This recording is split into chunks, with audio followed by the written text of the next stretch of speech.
Hello everyone and welcome back to another video. Today we're going to see a comparison between your Wise personal versus business accounts.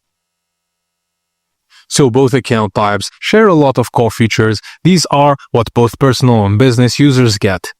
So for both personal and business, you get to hold and convert money in 40 plus currencies, use real mid-market exchange rates, and receive and send international payments, local account details in some currencies, and debit or multi-currency card depending on the region.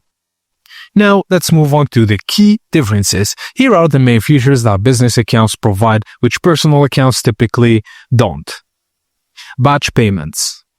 Pay many recipients at once, good for payroll or suppliers.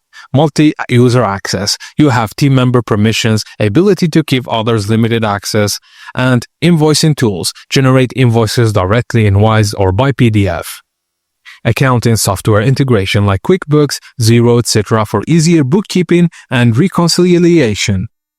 Payment links or quick pay for business. Request payments via links which helpful for client and etc. Team or expense cards for staff were available for business expenses and possibly one-time fees or setup fees in some regions for unlocking full business features.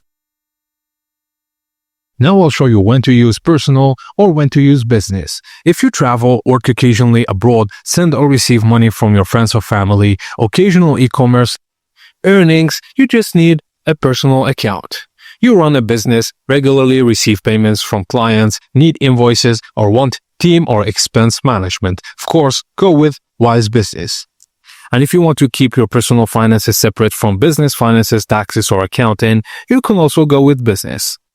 And if you need multi-user access tools like batch payments, links to get paid from multiple clients, go for business. And if you are an occasional freelance work on small scale without formal business setup, you can go for personal, but check if you're okay with possible restrictions. And that's it, guys. As simple as that. Thank you for watching, and please don't forget to like and subscribe for more.